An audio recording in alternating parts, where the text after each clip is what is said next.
ሴቶች ከዚህ በፊት በተደጋጋሚ ቪዲዮ እንደሰራውላችሁ ትላንትና ለእናንተ የነበረው ስሜት አንድ ወንድ ጮኛሽ ወይ ደግሞ ፍቅረኛሽ ለምንድን ነው ሊቀንስ የቻለው ብላችሁ በጠየቃችሁ መሰረት ቪዲዮ ሰርቼላችሁ ነበርና አብዛኞቻችሁ እንደተጠቀማችሁ አይቻለሁ።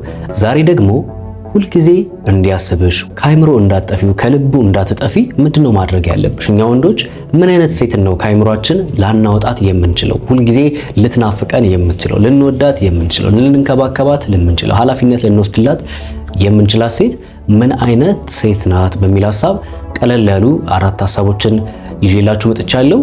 አራተኛ ላይ የምነግራችሁ ምናልባት ማታስተውሉት ግን ደግሞ ብታረጉት የምትጠቀሙበት ስለሚሆን እስከ መጨረሻው ይህን ቪዲዮ መመልከታችሁን አትርሱ። ቀጥታ ወደ ሐሳባችን እናልፋለን። እንግዲህ ሁልጊዜ እንዲያስብሽ ትፈልጊያለሽ? ሁልጊዜ ምንድነው እንድትናፍቂው ትፈልጊያለሽ? የመጀመሪያው ፍሪው ወይ ደግሞ ስትፈሪው። አዎ ምን ነው ፍሪው ማለት ተንቀጥቀጭለት ነው እያልኩ ያለሁት። እንደዛ አድርጋችሁ አስባችሁ ከሆነ ተሳስታችኋል። መፍራት ማለት ወንድ ኔቸሩ ባህሪው ተፈጥሮ በራሱ መሪ እንዲሆን የተሰራው አይደለ? ግልጽ አማርኛ ስናወራ ባል አይደለ የሚስት ራስ ነው ይላል እኮ አይደለ ቃሉ ራሱ። ስለዚህ አንዱ እንዴት ነው ለምሳሌ እናንተ መወደድ ያስደስታችኋል አይደለ? መፈቀር አያስደስታችሁም? ስለምትወዱም ደግሞ ስለምትደሰቱም ነው አይደለ? ያው እዚህ ጋር ቁጭ ብላችሁ እየተከታተላችሁኝ ያላችሁት። ልክ እናንተ እንክብካቤን፣ ፍቅርን፣ መወደድን እንደምትፈልጉት ሁሉ ወንድ ከምትወጁ በላይ ስታከብሪው እጅግ በጣም ደስ ይለዋል። አዎ ሂዱ ግቡና ደግሞ ኮሜንት ላይ ድሮም እናንተ ክብር አይወድላችሁም ወንዶች ስትባሉ እንደዚህ ናችሁ ብላችሁ ግቡና ጻፉ። እኔ ለእናንተ አይነቶቹ ምላሽ አይኖረኝም። ምክንያቱም እያወራሁኝ ያለሁት ዓላማው ስላለው ወንድ ነገ ህይወት ስለሚፈልግ ራዕይ ስላለው የሚኖርበትን ትርጉም የመኖር ትርጉም ስለሚያውቅ ወንድ እንጂ ገና በስሜት ግለት ውስጥ ሆኖ ስለሚንቀዋለን አንቺ ራሱ ከማይሆን ሰው ጋር ቀርበሽ አንዳንዶቻችሁ እኮ ተው ተብላችኋል። ረፊ ያልተባልሽም ከአንዳንድ ወንድ ጋር ያለ ጊዜሽ ያለ ቦታሽ ረፊ ይሄ ነገር ይበቃሻል ተይ ተብለሽ አልሰማ ብለሽ ከሄድሽ በኋላ ልብሽን አይደለም ሙሉ ነገርሽን ሰባብሮ ሲለቅሽ ከዛ በዛ ልብሽ ተይ ተብለሽ ባለመስማትሽ ሄደሽ በሰበረሽ ወንድ የተነሳ ሁሉንም ወንዶች ድሮም ወንዶች ስትባሉ እንዲህ ናችሁ ብላችሁ ታስቀምጣላችሁ። እውነት ነው። አንቺ እኮ ታማኝ ሆነሽለት ሊሆን ይችላል። አንቺ እኮ እርግጠኛ ሆነሽ በቃ በሱ ማድረግ ካንቺ የሚጠበቀውን ነገር አድርገሽለት ሊሆን ይችላል።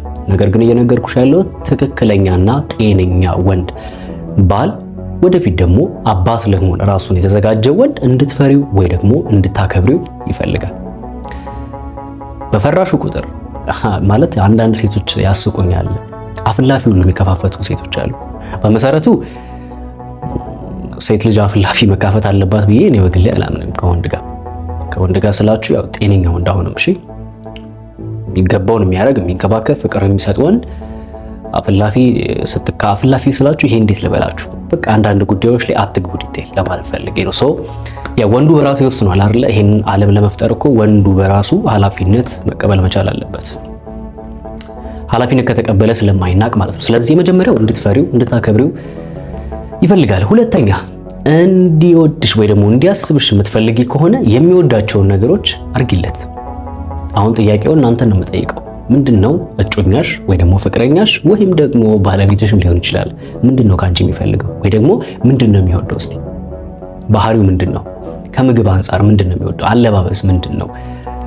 ከራስሽም አንፃር አለባበስ ስልሽ ስለሱ ብቻ አይደለም። አንቺ ስትለብሽ የሚመቸው ነገር ምንድነው? ስታረጊ፣ ስትናገሪ ባህሪዎች ደስ የሚሉት ነገሮች አሉ አይደል? እነዛን ነገሮች በቻልሽው አቅም አድርጊለት።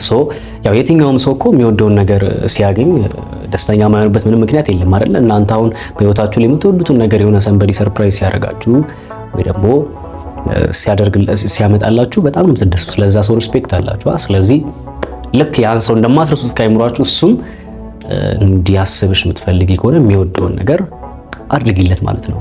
ወደ ሶስተኛው ስናልፍ ከዛ በፊት ግን ይሄን ቪዲዮ ያያችሁ ላይክ የምትለዋን ትንሿን በተን ማትጫኑ ሰዎች ምንድነው ችግራችሁ?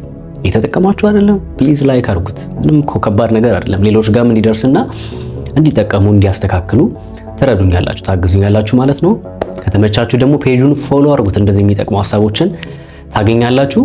እንግዲህ ሶስተኛ እንዲያስብሽ ወይ ደግሞ ጊዜ እንዲሰጥሽ እንዲወድሽ የምትፈልጊ ከሆነ እርዳታ ባስፈለገው ጊዜ ሁሉ ከጎኑ ሁኚለት። በነገራችን ላይ ከበድ ያሉ ቃሎች ነው የምናገረው አይደለ? አንዳንዴ እኔ ቤት ላይ እውነት ነው የሚወራው ታውቃላችሁ። እዚህ ቤት ያው ብትቀበሉትም ባትቀበሉትም ለእናንተው ስለሆነ ትንሽ መረር ያሉ ሀሳቦች ስለሆኑ በቻላችሁት አቅም እርዳታ ባስፈለገው ጊዜ ከጎኑ ሁኚለት።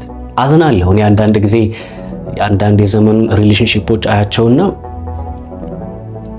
እንደውም የሚያፈርሱ ናቸው አንዳንዶች። እሱ ይገነባል፣ እሷ ተፈርሳለች።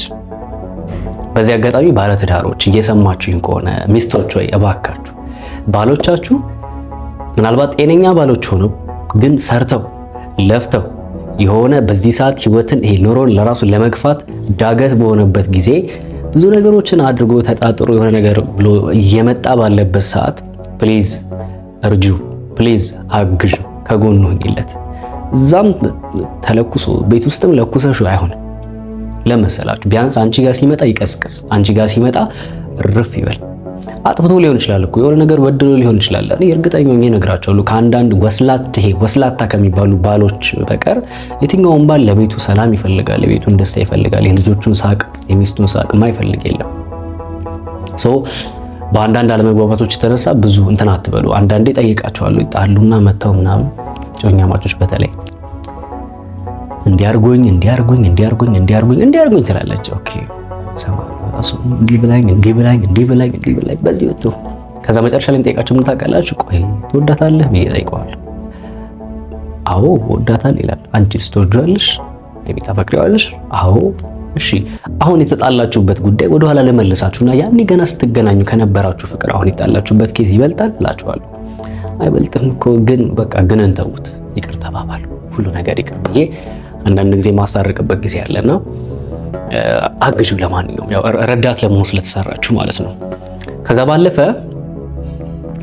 በተለይ አሁን አራተኛ ላይ የምነግራችሁ አሁን ደግሞ አራተኛው በተለይ ለእጮኛ ማጮች ስለሆነ በቻላችሁት አቅም እንዲያስብሽ ነው የምትፈልጊው፣ ክፍተትን ፍጠሩ። ሁልጊዜ 24/7 አትገናኙ። አንዳንዴ 24 ሰዓት በቀን ሳምንት 7 ጊዜ ምናምን ጥሩ አይደለም። ማር ሲበዛም ያቅለሸልሻል ይባላል። ገና ትዳር ውስጥ ገባ የለ ያኔ በደንብ እኮ ትተያያላችሁ። ስለዚህ በቻላችሁት አቅም ቀንሱ፣ የሆነ ክፍተትን ፍጠሩ። ለምን መሰለሽ ይናፍቅሻል ማለት እንድትናፍቂውም እድል ስጪው እንጂ አንቺም እኮ ናፍቆሽ እሱ ናፍቆሽ ስትመጪና እሱም አንቺ ናፍቀሹ ስትገናኙ ያለው ስሜት አንድ አይደለም አይደለ? የሆነ ዝም ብላችሁ በየጊዜው ከምትገናኙት ይልቅ